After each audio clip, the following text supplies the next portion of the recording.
Welcome to the Real Turf Techs podcast for the technician that wants to get real.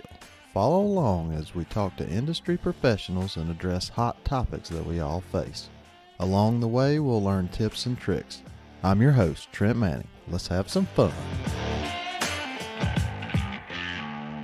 This episode of Real Turf Techs on Golf Course Industries Superintendent Radio Network is presented by Foley Company, a strong supporter of equipment technicians and golf course maintenance departments everywhere. Foley Company offers a proven solution for above and below the turf for turf professionals everywhere.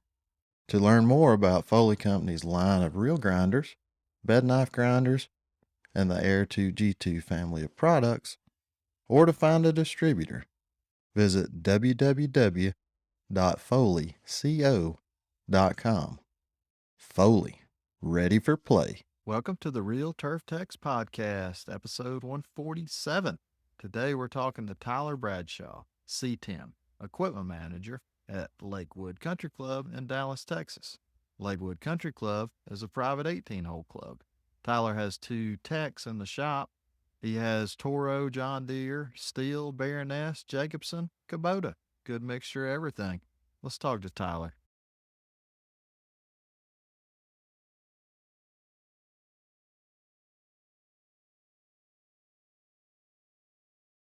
All righty. Light, camera, action. Welcome, Tyler, to the Real Turf Techs podcast. Thanks for coming on. How you doing today? I'm doing pretty good. Thanks for having me. Yep. Forward to this for a while. Awesome. How's the weather in Texas right now? Is it getting hot? It's getting hot and humid, and it keeps threatening rain and severe storms, and then it just kind of drizzles. So it's kind of is what it is at this point. It's weird. Normally, we're getting rain almost every day, which is not typical. Well, we're getting rain in the morning. You know, a lot of times we'll get the evening thunderstorms that roll through. But right. This rains in the morning for 30 minutes and then moves out. I don't know. It's just weird. Yeah, it's very weird. Yep. Tell us how you got into the turf industry.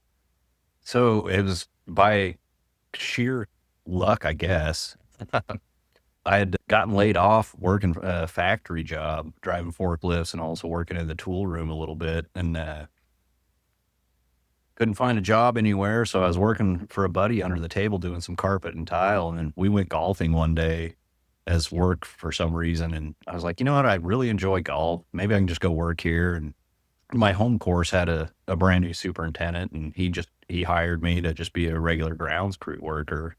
And two months or maybe 3 months into it, the mechanic at the time, he was just a part-time retired guy that spent most of his time working on the carts. He knew who I was because I'd been in the auto industry for a while, and he actually knew who I was. So he asked me, he's like, hey, let me cross-train you a little bit because I'm going on vacation for a couple of weeks, and you can, handle whatever needs to be handled. I was like, all right, that's fine. Well, a lot of stuff hit the fan while he was gone, and had to figure things out and started clicking. And so at that point, when he come back, he had decided he was just going to go work on the golf carts at the pro shop. And so he just left it to me. And then now is probably 7 months later, they had made it a full-time position at a municipal golf course. Mm-hmm. And, the background I had, my dad had a small engine shop growing up. Okay. Yeah. It was actually it was basically a Walmart, but did a service bicycles, lawnmowers, chainsaws, and tires for cars. But I just grew up in that shop, and I just learned stuff from his mechanics. I started fixing weed eaters and chainsaws, 9, 10 years old, and worked on bicycles forever. And then, here I am after, 21 years in this industry after getting a start out of complete randomness. Mm-hmm. No, that's awesome. A good story. So you said something about automotive. Did you get automotive training, or you just start working at a shop? Or I started working at a shop, went through a training program. I ended up having ASE certifications in brakes and suspension. And then, I've let those lapse a long time ago because honestly hated working in the auto industry. Yeah. How long did you do the auto thing? I was in the auto industry, started working in high school a little bit, like at a tire shop. and then started doing more and more. And then Mm-hmm. I got out of that. I was about 20 years old, 21 right in there. And then I started working in factories just because that where I was from, that's like the only place you could really make any kind of money. So, Makes sense. yeah, Well, what's your least favorite part of the job? Is it my sand? least, you know, I hate sand, but I understand the necessary evil of it. But honestly, I'd say the thing I hate the worst of this industry, this job, anything like that is getting up at 4:30 in the morning every day. Yeah. But it has the benefit of, hey, I'm off work early and I've got time to do things. But then most things happen when it's like, I need to be going to bed right now.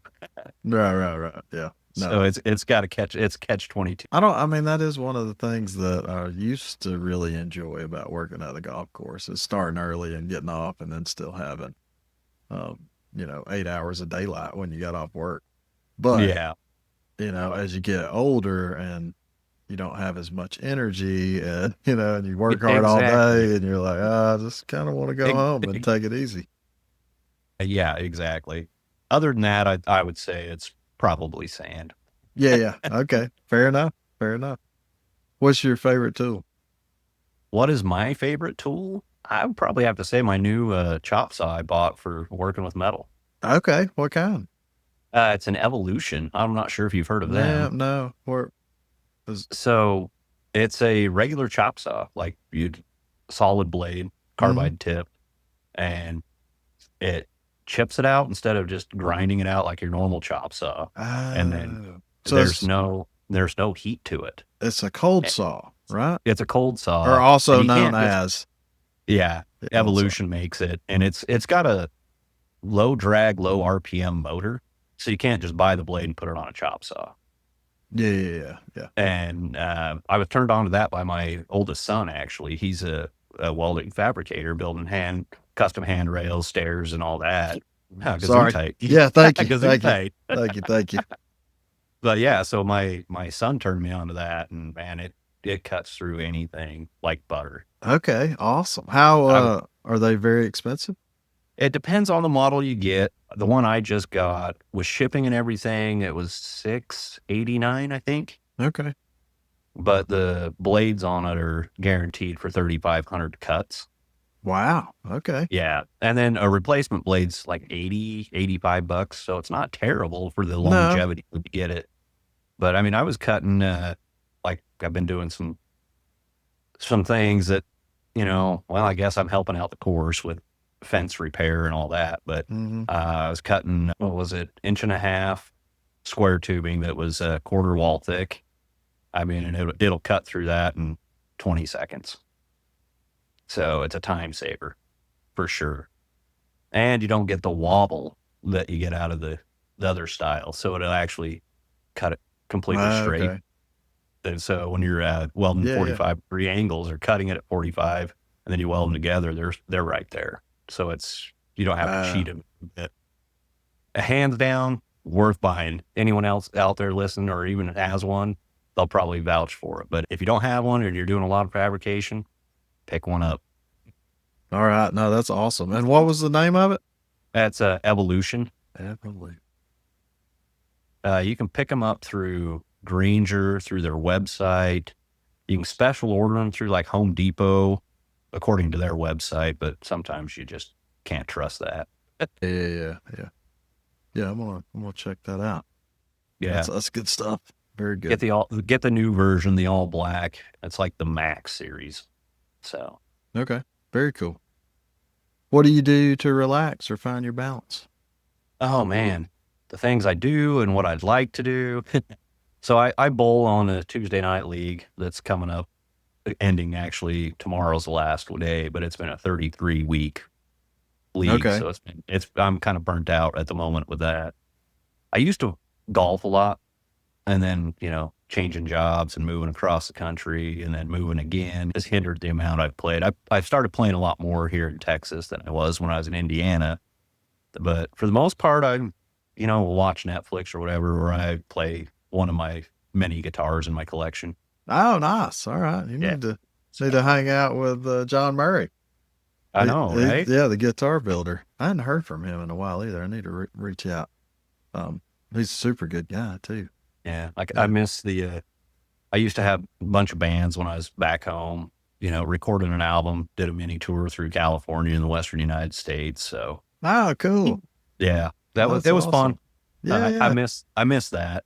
yeah. I could only imagine. That's cool. Is guitar the only thing you play? So I grew up, was forced to play piano starting at 6 years. And then I was able to quit playing piano once I got to middle school, but I had to pick an instrument in the band or the orchestra.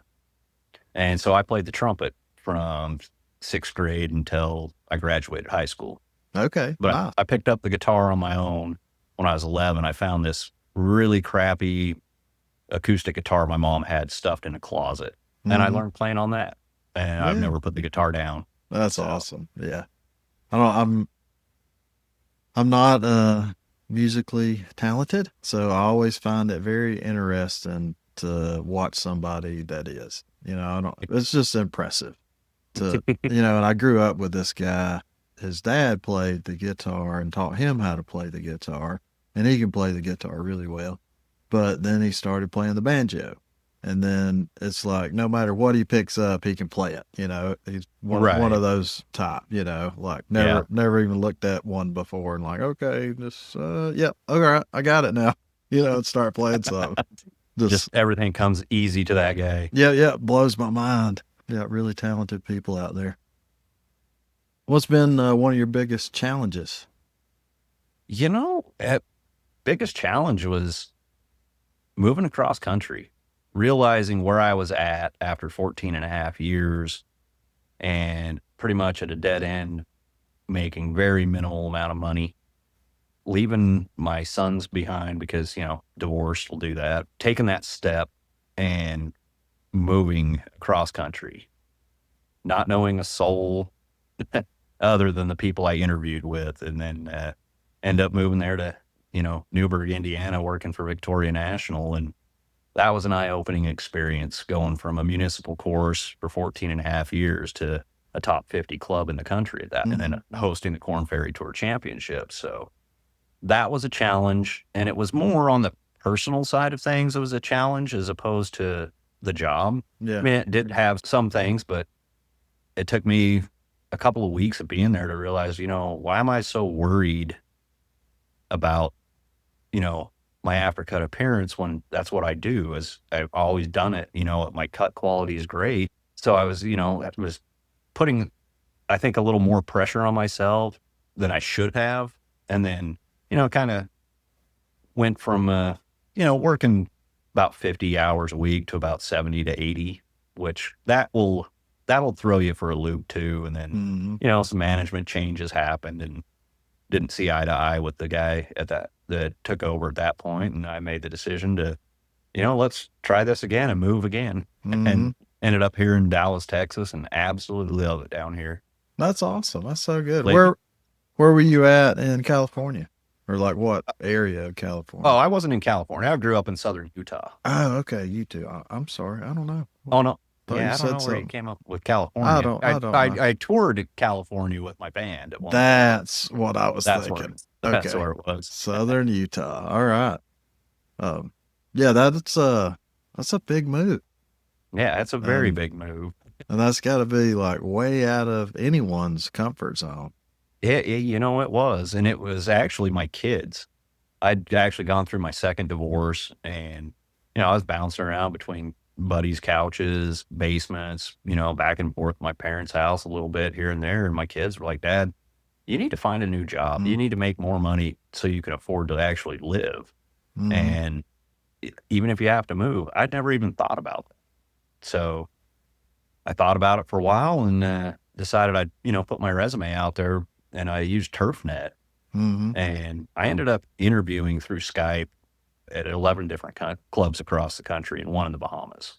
Oh, wow. Cool. Very cool. And so I was just like, wow, I guess I'm in high demand, which shocked me. And I was like, that makes no sense. I'm just a little guy from, southern Utah, and ended up there at Victoria National. And I mean, I can't there's some negatives about being there and, the whole move, the personal things, but it was an eye-opening and an experience that I'm glad I did. And then, doing it again and coming down here to Texas is giving me a lot more perspective on, finding my personal balance between work and, you know, home at that point.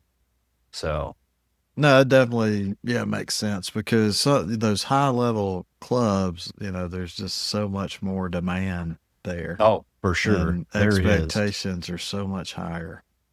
They are. Yeah. And it was great experience to learn that I don't want to do that again. Well, right. Yeah. Yeah. Yeah. Yeah. I mean, a good friend of mine, Howard Horn, he's been on the podcast before too, but he was at Golf Club of Georgia, which back in the heyday, like late 90s, a real high end 36 hole Right. operation. And then he went from there and went to Eastlake, and he was at Eastlake for, I don't remember, 2 or 3 years, so another super Mhm. high end thing. So I give him crap now because he works at Bear's Best, Okay. and it's a semi private 18-hole course, and he works Monday through Friday, half a day Friday. I'm like, man, you're Oh, you're semi retired now. right. But all these other jobs he had, he's doing the Yeah. same thing, 60, 70, 80 hours a week, depending on Yeah. what was Well, I going had, on. after being at Vic, I had some courses try to poach me from there, and it was kind of lateral moves, same type of places. And it was like, yeah, that doesn't seem worth it to me. Mhm. And so it was like, no, I'll stay here and not move somewhere even more expensive and make the same amount of money. So I'll Mhm. stay here. And then 3 years I was done. I had to figure out something different. Yeah, no, that's awesome. Very, very cool. What's one of the strangest things you've seen around the golf course? Oh man. Well, there's been a lot of strange things. That Things you yeah. just scratch your head at, like, how does that happen? Mhm. Actually, I would say one of the strangest things was like back home, we had an issue with prairie dogs, and they were an endangered species of prairie dogs. So we couldn't remove them out of fairways or anything. The only place we were allowed to actually, you know, remove them or whatever was the greens. So just seeing a prairie dog stopping with a fairway mower, just to let the prairie dog go down its hole, and then it would attack the reel and get sucked in and, scalp it and, kill it. I mean, that's some strange things to see. Yeah, yeah, They're yeah. trying to That's trying to crazy. protect themselves. I would say, some crazy things of seeing sprayers flipped on their sides because it's like, why would you take a fully loaded 300-gallon tank on that kind of a slope? Mhm. Yeah, yeah. Okay, I don't I get it. think I think the strangest things you see is just the lack of common sense at that point, and that might just because people are in a hurry and they got to get this done or whatnot. But I mean, just some strange things. Seeing, even here in Dallas, I had watched a falcon or a red-tailed hawk, I guess it was, just swoop down, take a squirrel about 20 feet away from me. I was Oh, like, wow. what is going on? That's so cool, though. I love, Yeah. nature stuff is super cool. We got a couple red tail hawks around our course, and they're always out there, and Oh they're yeah. always hunting. And I mean, they've been around them enough that they're not as shy when the Hmm. golfers around. I mean, they stay away from them, but they're not like just flying off. They're just like buzzing up to a tree or Yeah, just yeah. buzzing over 20 yards to the rough looking for stuff or whatever. It's seeing the wildlife and some of the things they do is kind of some strange things. Oh, yeah, yeah, for sure. But I mean, equipment wise and common sense is probably the most things you see that surprise you and go, "Huh, that's interesting." Yeah, yeah, yeah, yeah. And I don't know that the common sense is that common sometimes. And Yeah, I think you're right. I don't know if it's just the talent that we get at the golf course that lacks some of the common sense. But I mean, the other thing I do think, and I mean, just something I've noticed personally around here. So I'm still living the same area that I grew up in, but when I grew up, it was a more rural area, And I think, all the kids that I grew up with, not all of them, but most of them, we just had more life experience, right? Just like Right. working outside, working Hmm. with our hands, Yeah. and doing those things where I think people that grow up in, an urban area, they don't get, some of those things. Just like, Yeah. for instance, my ex wife, it was her best friend. She married this guy from New York, and he moved down here to Georgia to be with her. And he had never driven a car, never Oh, owned a wow. car. I mean, this guy's 30 years old and Yeah. never driven a car because you didn't need to where he grew up in New York. Yeah. They had, Never mowed the grass. I mean, just all these things like, wow. what's crazy is, the employees we get, and it doesn't matter what course it's at this point, kids that don't know how to drive a stick. Yeah, yeah, true, So trying true. trying to teach them how to drive a Pro Gear, and you're just like, "Oh, the clutch, I'm gonna have to replace this thing, and I don't wanna have to do that." Mm-hmm. And Yeah. then they get it, they figure it out, and then some of them talk about they wanna go buy a car that's a stick now, and it's just, "Okay, good luck with that." Yeah, yeah. Good luck. I mean, I'm sure you grew up and you learned to drive on a manual transmission just like I did. Yeah, yeah, we did. I mean, well, and I was, way before I could drive a car, I was driving a tractor because Right. my best friend's dad, he cut all the hay in my area. So, Oh, okay. for horses and cows and all that. So you were out So, baling hay and everything. yes, yes. And if I never see a square bale of hay, it's too soon. I mean, I Yeah. never want to see another bale again. And there was a lot of that in my hometown. I mean, it was literally as a kid, we were riding our bikes wherever we wanted. We Mm, had to come home by the time the street lights were on, really. And we did everything that you could. We'd be out there with our 22s out rabbit hunting at 10 years old, not even mm. worried about anything. Still, you could take your gun to school, like in the gun rack in your truck. Oh, I yeah, mean, yeah. Yep, all we all those come from a things. different, and now it's like my kids, even in the same town, they didn't even have those kind of experiences because, it's changed so much. Oh, yeah, I Oh, mean, the same high school that, I graduated from, yeah, we had guns in our gun rack and, yep. went I mean, hunting it right was, after school, but yep, now, exactly. now you can't do any of that stuff. Yeah, just crazy. Do you have a mentor in the industry? I'd actually say the biggest mentor I have is probably my original superintendent I worked for. Mhm. He was, he'd been an assistant, and that course was his first super job. And he had the patience to let me learn. And also, he learned a lot at the same time being a super. Mm, He trained me on a lot of things and taught me a lot, like with spraying, mixing chemicals, that kind of stuff. I've kind of pushed all that to the side because, mhm, I don't really need to, I don't need to spray. I just need to make sure the sprayer's working. But he just showed me the patience and humility. He became one of my really, really good friends. He was always there for me, like when I went through my first divorce with my kid's mom, and even after I went through my second divorce. I mean, when I had to talk to him about, I was thinking about, leaving, and he was my biggest supporter on that. And just the fact of the matter that he, gave me the time and showed me that, you could start from nothing and be great at something. So I would say he would be my biggest mentor in this industry. when what you said there kinda reminded me, so I worked for the same director of agronomy that I started with, but I hadn't worked for him this whole time. So I worked with him for 7 years or 7.5, the first stint.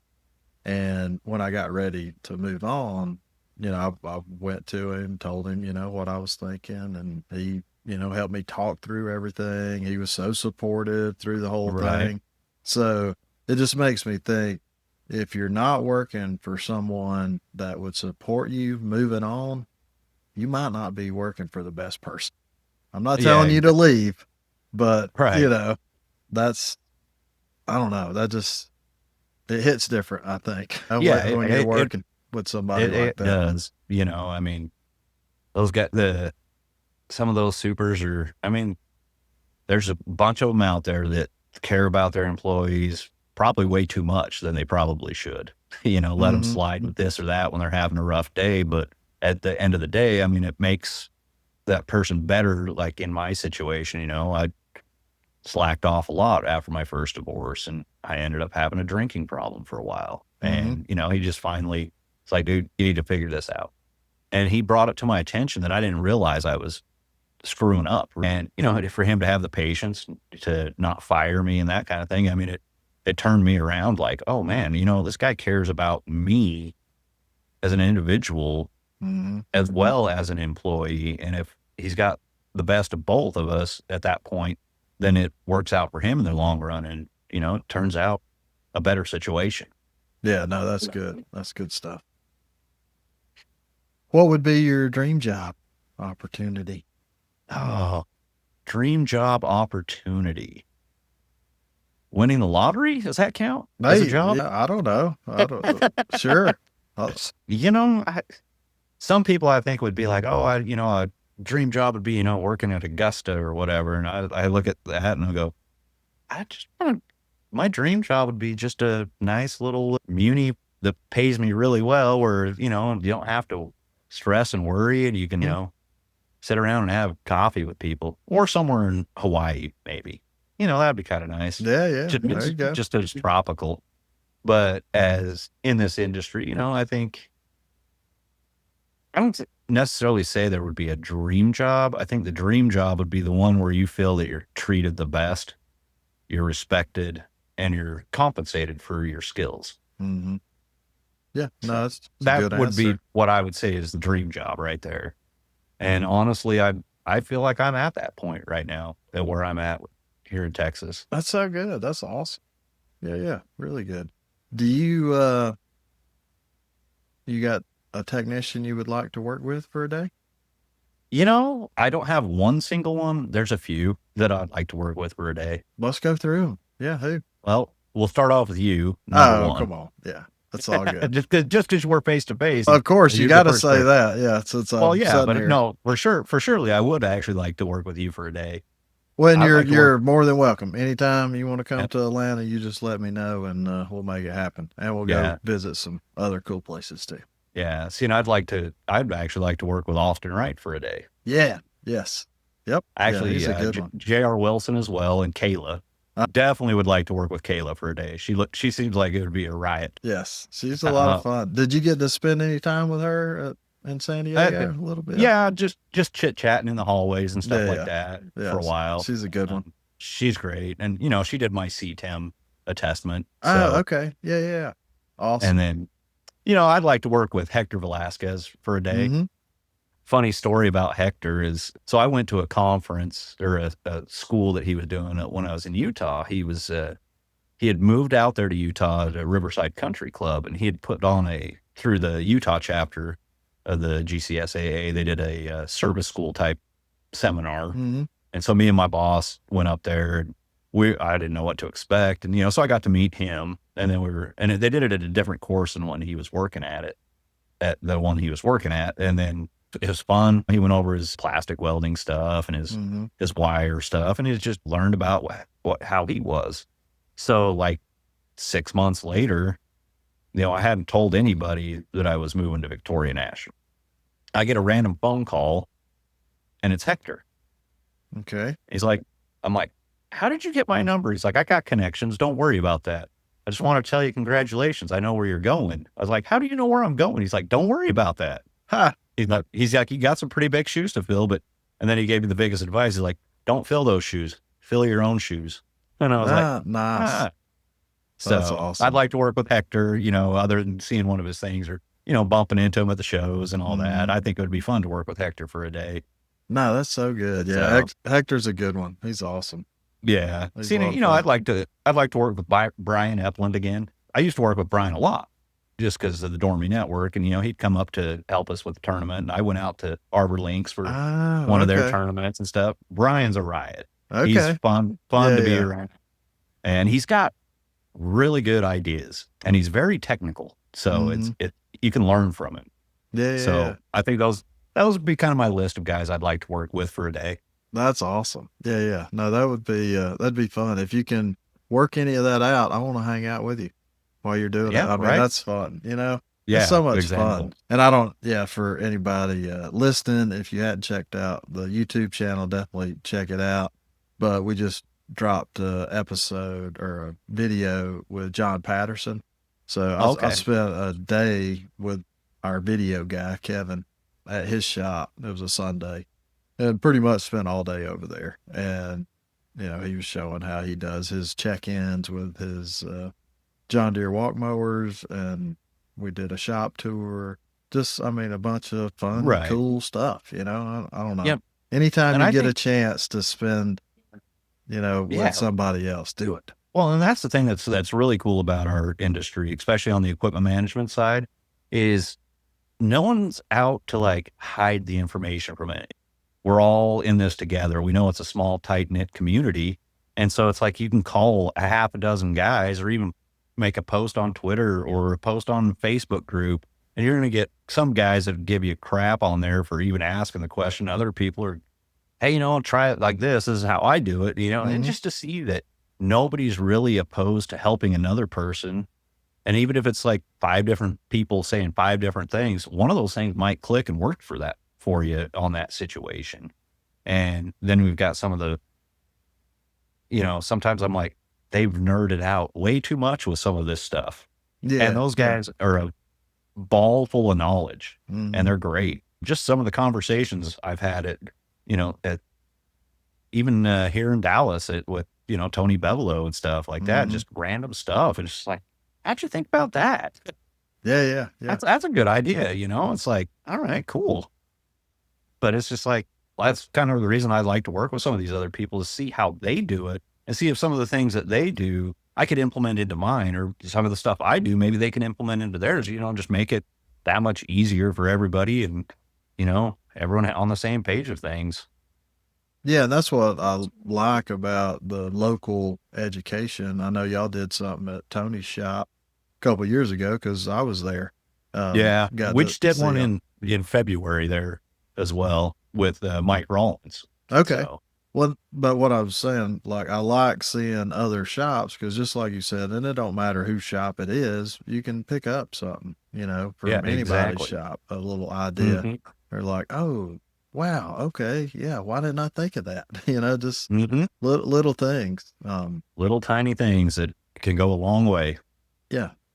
So the class I do at the golf course industry show, what is it now? It's not golf industry show. It's not GIS anymore. It's trade show and conference. Right? Yeah. That's what it's called. Anyway, the class that Austin Wright and I are doing, all of the stuff that I put in there is ideas I've seen at other people's shop. There's, a handful of stuff from my shop, but everything else is everybody else's shop. Yeah. The round table stuff that we do. I was there, sat in on that, and it was great. You just hear some people that you can tell they're just fresh into the industry, and they're just like gathering it all up, and other people sometimes they roll their eyes at things, and other times they're like, oh, hey, that's actually really cool. Maybe I should. And then you get random people to start asking random questions and it's just like, all right, good. This is good to see. Like, the round table discussion is always a fun interactive thing. Yeah. No, that's good stuff. What do you know now you wish you'd known on day one? Oh man, that sand is the devil. There's no, how do I want to phrase that? There's no fix for stupid. Yeah. And then also, one of the biggest things is, you got to keep it simple and not overthink it, because that's when you start having issues. But I would say one of the biggest things, that something I wish I knew then, as I do now, is that it takes a while to get to be proficient enough. And then once you think you're proficient, you learn something new and just go, I don't know anything. And so to have the knowledge I have now when I started, I think would have been a lot better. And I think that could, there needs to be some more schooling, some more training, in this to get people into this at an earlier stage in life. I mean, I'm not sure how it was for you when you got into this industry, but I had to learn everything and figure it out on my own. Yeah, no, I was lucky enough. I had a guy that, taught me a lot about mechanicking, if you will. And he knew, some about cutting units, but, I definitely learned some bad habits too. Oh yeah, for sure. I think you can do that. Like when I first started in it, I really didn't know anything. And the guy that I proved him wrong and got yelled at him because he was adjusting reels. He was setting his height, and then he was adjusting the bed knife. Okay. And then I got chewed out by him because he's like, "You're going to do it the way I tell you to." I was like, "Yeah, but your height changes at that point. You're not even cutting grass when you set your height. And then all of a sudden you move your bed knife. Well, now it's off 3 or 4 thousandths. Mm-hmm. Oh, that's BS." And then he comes back to me like a week later and is like, "I tried it your way and you're right." And I was like, it's like just simple looking at it, it's a moving part. So let's get it where it needs to be. And I think the other thing was something I wish I would have learned now or knew then that I know now is it's not as lucrative as it should be. No, it should definitely be more lucrative. It has become more lucrative, but it still ain't where it needs to be. Yeah, exactly. We still got a ways to go. Get ready for tips and tricks. What kind of tips and tricks you got you want to share with us? Tips and tricks. Save your back, get a hoist. Yeah. I mean, that's kind of common knowledge. I mean, I've been dealing with some back issues this year, and it's been going on for the last, 6 or 7. But a lot of it's the stupidity things I did as a kid, racing dirt bikes, climbing trees, jumping fences, soccer, skateboarding, all that stuff. But I worked on my back for 14 years and didn't have a lift. And so didn't even have a hoist. And so I was lifting reels into the grinder, lifting them onto the bench. I mean, 5,400 Toro reels into there. I mean, it's like, so I've gone through the ringer on my back. My biggest tip and trick is keep it simple, stupid, and make it easier on yourself. No, that's really good advice. And take care of your body if you can. Exactly. And I have a couple younger guys working for me in the shop, and I tell them all the time, like, don't do it. I did that 100 times and my back hurts today. I tell my 2 assistants the same thing, and they've gotten really good. They've seen me coming in, can't even walk, and I'll throw my back out at work, like lifting my arm up on occasion. And it's just like, what the heck just happened? I'll probably need surgery at some point, but I'm going to prolong that as long as I possibly can. Yeah, for sure. And I think one of my other tips or tricks is, I don't know if I'm allowed to plug any brands of anything, but if I am, I don't care. Oh, okay. Yeah. I didn't know if I was allowed to. No, or not, don't bother me. The consistency of a birdie bar. Oh, okay. From bar. That's one of my biggest tips right there. Okay. Yeah. I love them. That's all I use is birdie bar. I love them. I mean, I used AccuGauge for so long, and their groomer gauge, I like it still, but my birdie bar, there's no flex. And I know you felt the flex of anything else.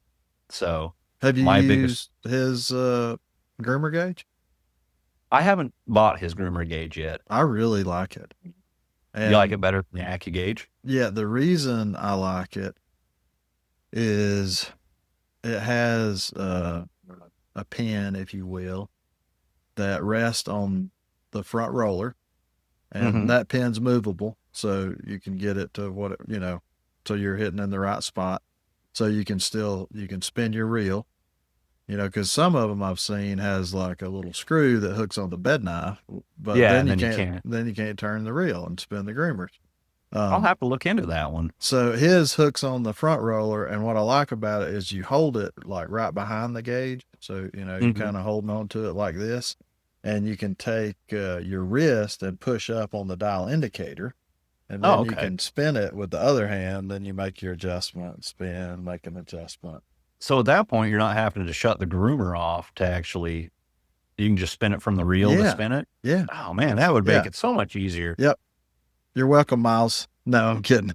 No, Miles is they make awesome. a great product. Yeah. Yeah. I'm actually looking at, I wish he was selling, he could do net 30 because we don't do purchase cards. So it's like, I either got to pay for it out of my own pocket, then get a reimbursement, or, if he's got a distributor that I can get an account with or whatever. It's a nightmare. Okay. We have one, but it's just like, I would rather have an account somewhere instead of, paying for it out of my pocket and then waiting for a reimbursement. But I really like the product. And I only have the birdie bar. So I'd like to get 2 more birdie bars and possibly their groomer gauge if it's that good. Yeah, no, it is. I really like it for sure. Yeah, he makes some good stuff. Yeah, any other tips or tricks? The other tip is, like I was talking about earlier, buy that Evolution chop saw. Okay, it's a game changer. It really is. Even if you're just cutting just a piece of strap steel, it's a game changer. Yeah, I was cutting some rebar the other day, and it's just like, right through. Awesome. It's almost like not as fast chopping through like a piece of wood, but for cutting metal, man, it's a game changer. Yeah, I'm gonna Google that and hopefully find a video and watch it in action. I'm sure there's some. Yeah, they actually have a great video on their website. Okay, and they've got it's literally a comparison between it and, like, I think it was a Milwaukee chop saw, or maybe it was a DeWalt, one of the two. And it literally starts the video and timer starts, and it's a guy, like, he's putting on his safety glasses, his gloves and all that, loads it into the machine, cuts the thing, and the guy still hasn't even got the other one set up. And they're just like both doing the same thing. And then it's counting the timers, because you're having to let it just come down with a regular grind saw. You can't force it. And this one, you're just right through it. That's cool. So, and then he goes back behind and welds 2 things together and puts it back up there by the chop saw while that guy's still cutting. Wow. It's like, it's a great comparison video. Yeah, good stuff. But I don't know how much you fabricate. I'm sure you do a lot of stuff, because you wouldn't think that if I would have, that's something I should say that I knew, if I knew then that I know now, is how much more I should have paid attention, like in welding class in high school and stuff like that. Yeah. Because you wouldn't think that you had to make a lot of, fabricate a lot of stuff until you actually start fabricating a lot of stuff. And you're like, huh. Yeah, I know. It's, we almost need, like auto body classes. That too. Some of that stuff, So. Plastic welding classes. Yeah. The thing that I've got into lately is the hot staples. Oh, okay. Yeah, those, for plastic welding, basically, but, it's a staple. The little zigzaggy thing with the 2 prongs. Those things, they're just awesome. Yeah. Yeah. That's some good stuff. I think one of the cooler tools I've gotten lately, though, is a nut zert tool. Okay, yeah. The things are great. Yeah, that's handy. Some of the stuff they've had me. You want to talk about has nothing to do with our equipment. But say that. What's that? It cut out there for a minute. What'd you say? Some of the things they've had me, fabricate, not for our equipment or anything, but just for, signage for like the clubhouse and stuff. And that nut zert tool has come in handy to hang signs like crazy. Oh, yeah. So, yeah. Yeah, for sure. You want to talk about CTEM? How was your CTEM experience? So it wasn't as tough as I thought it would be. I was nervous. I'm terrible at taking tests. So doing, I just kept putting off equipment levels 1 and 2. And then as finally, like last summer, I was like, I need to take some time off. I got to burn it before I lose it. And I literally did both testing for levels 1 and 2 in literally like a day and a half at the most, I think it was. And I passed the test with really good scores, which I know my stuff, but I am terrible at taking tests.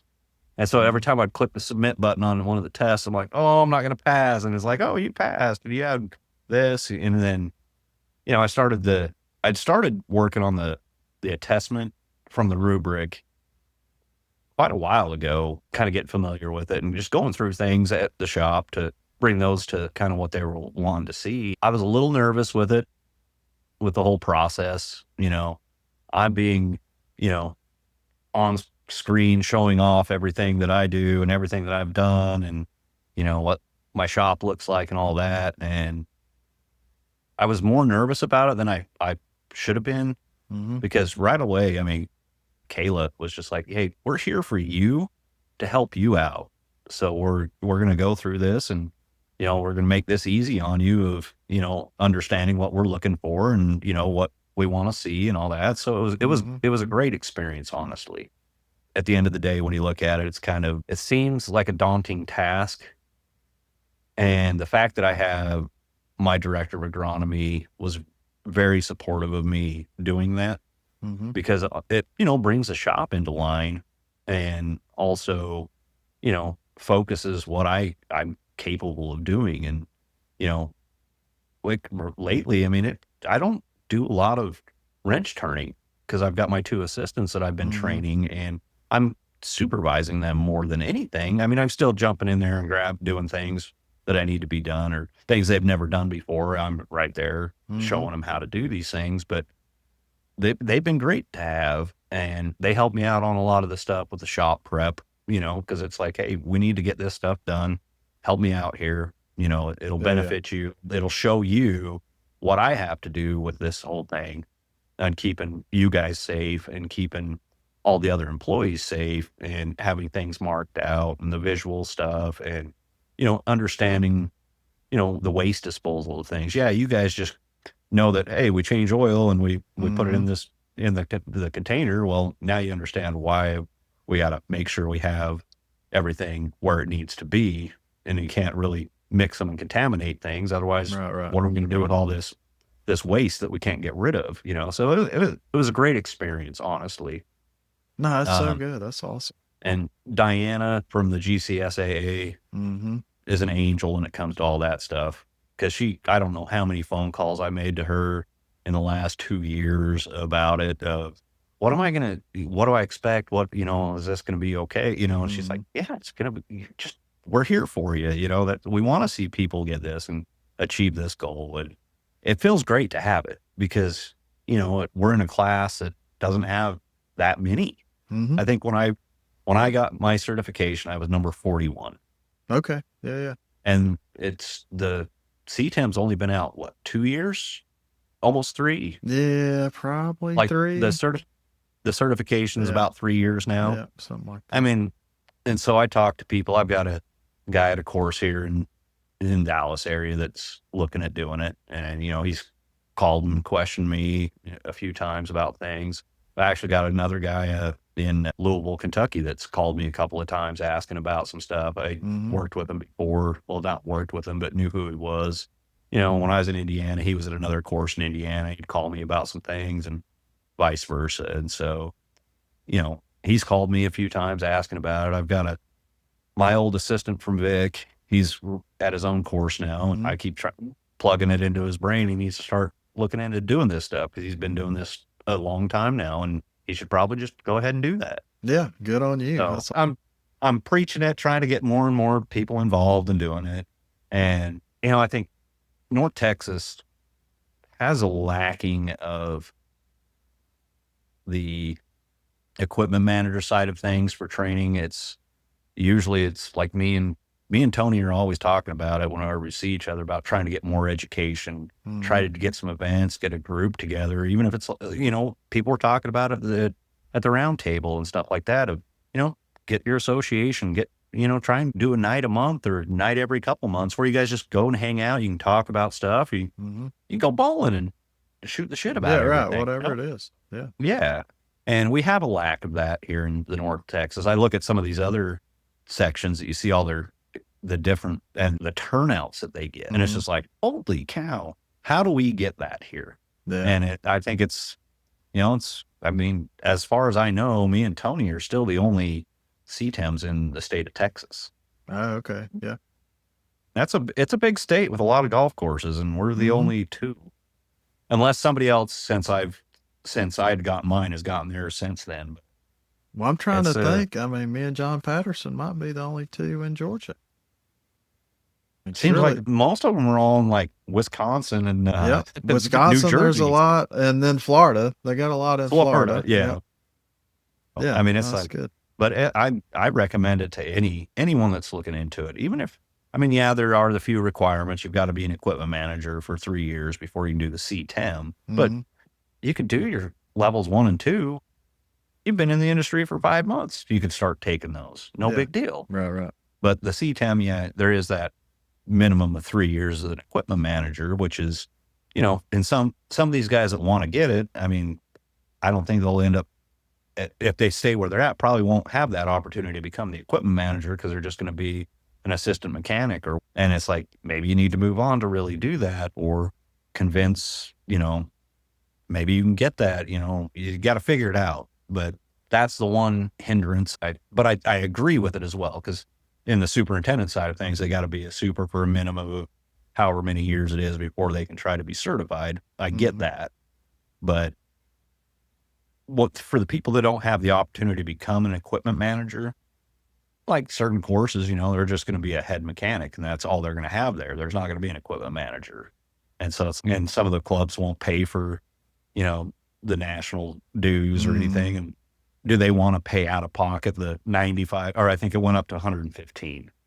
Yeah. That's still not that bad for the whole year, but it's like, do they want to pay for that? Well, as far as I know, you can still get the deal through R&R. Yeah. I mean, that one, they just give you a credit. Right. A credit. So, I mean, it essentially pays for your membership, though. Yeah, exactly. My boss will ask me, why don't we get $100 whatever dollar credit from R&R? That's because I CTEM, or because I'm an equipment manager. Oh, okay. Yeah. Which I think that's great of R&R to do. Yeah. No, it's awesome that they're doing that. Good stuff. Yeah. I mean, I'm sadly to say it, there's a lot of things I've been buying from R&R lately, because some of the things from Deere and Toro have just gotten so out of hand on their pricing. Yeah.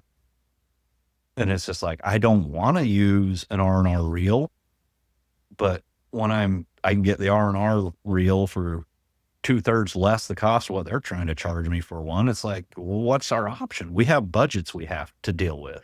Yeah, is the quality there? Probably not. But when you don't have the budget to just drop whatever they want to charge you for anything, it's no, it's ludicrous what John Deere and Toro, and I'm sure Jake too. I just don't have any Jake. That they're charging for parts and for equipment. I mean, even a brand new piece of equipment. I mean, it's absurd. Yeah, how expensive it is. I guess that could throw into the things I wish I knew then that I know now. If I would have known the price of equipment, I would have figured out a way to start building my own equipment so I could cash in on some of that money. Right. Yeah, no, it's something else. Yeah, it's crazy. But that's the thing with specialty equipment, I guess. Yeah, but it is not that special.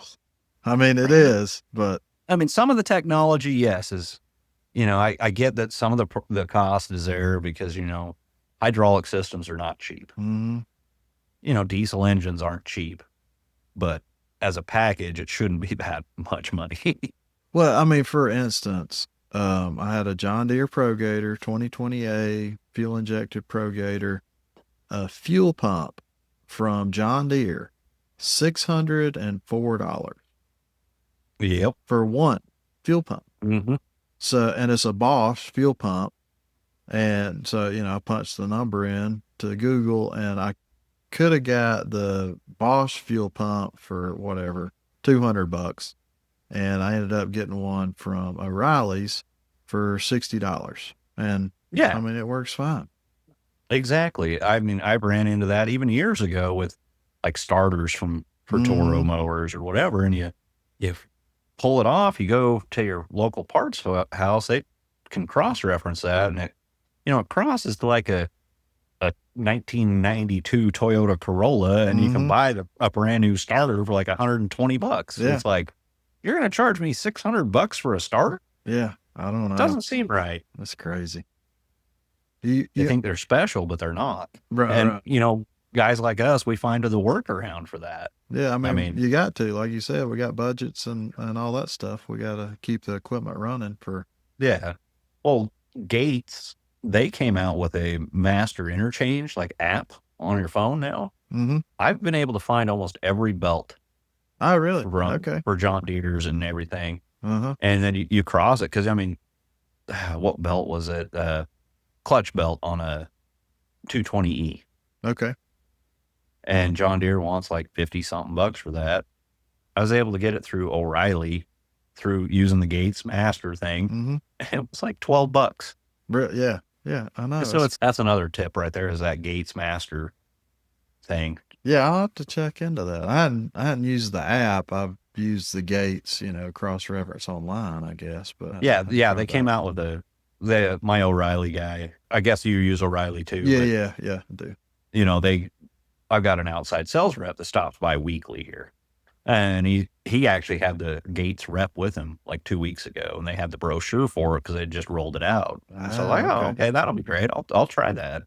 And I guess the other one is, Wix Filters app. That thing's great too. So that's one thing. I like O'Reilly's, but I've been getting my Wix filters from Amazon because they're cheaper from Amazon, and I get, shipping's just as quick and all that stuff. So. And I'll tell you what, the best deal I ever had for parts and equipment was when I was working for that municipal back home, because we had state pricing for everything. Oh, yeah. Dude, I was paying $3-4 for a 1056 Wix filter. A big hydraulic filter, I was paying $14. Yeah. The 44649 air filter that they're $30 now, even from O'Reilly. And I was getting those for $6 a piece. Wow. On state contract. That was great. Yeah. And I was I go somewhere else and it's I don't have this pricing anymore. And I'm man, that seems expensive for that filter. No, that's just normal price without state price contract. So it's oh, okay. That makes sense now.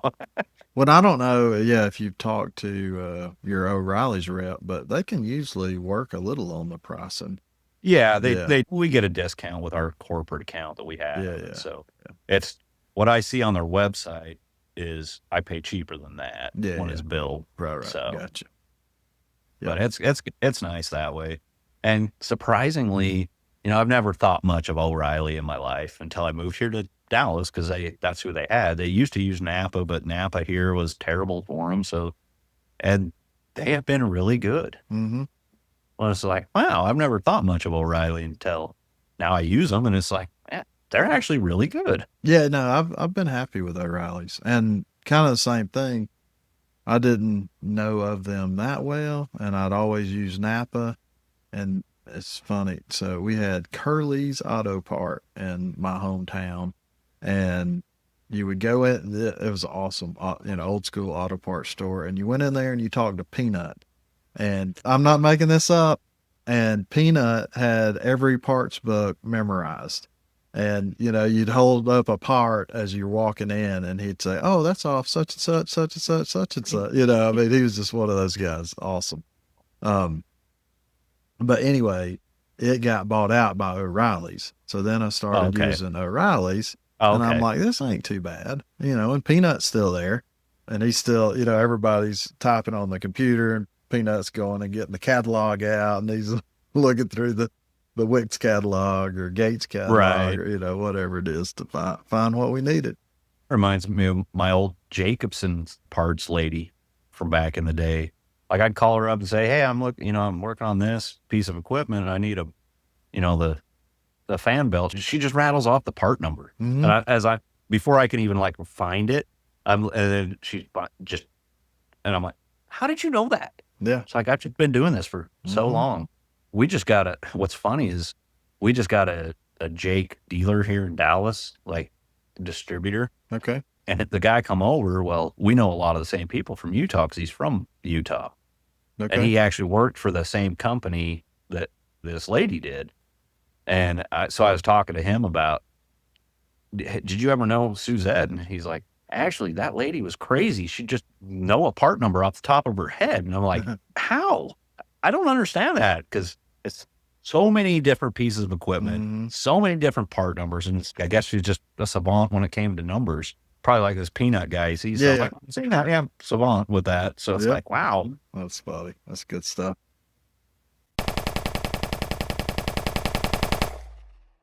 Well, you ready to do some rapid fire stuff? Sure. All right. What's your favorite movie? My favorite movie is Varsity Blues. Oh, that's a good one. Yeah. I hadn't seen that in forever, too. Great movie. That's great. What would be your last meal? My last meal, a ribeye with a baked potato. Okay. I love it. Yeah. Ribeye, definitely hands down, best cut of steak there is. And people want to argue all the time, but there's really no argument. It's ribeye. It's ribeye. What are you most proud of besides your family?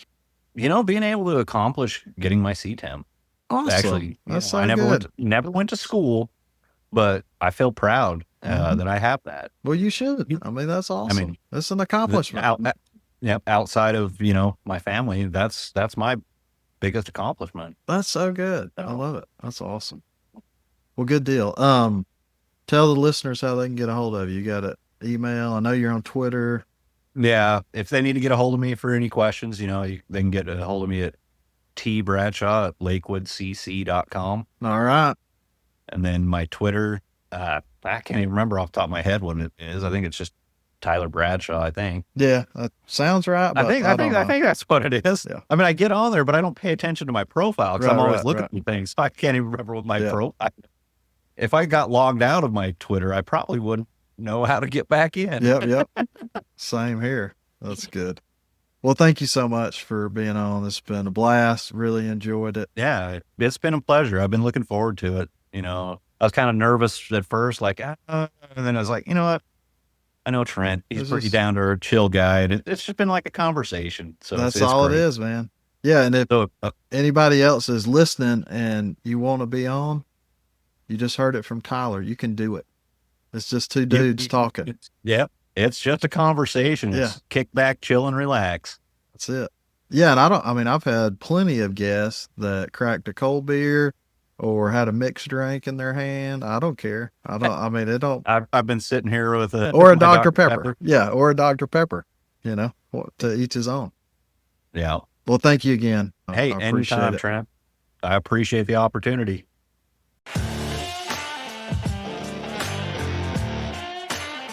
Thank you so much for listening to the Real Turf Techs podcast. I hope you learned something today. Don't forget to subscribe. If you have any topics you would like to discuss or you'd like to be a guest, find us on Twitter at Real Turf Techs. See you, bye.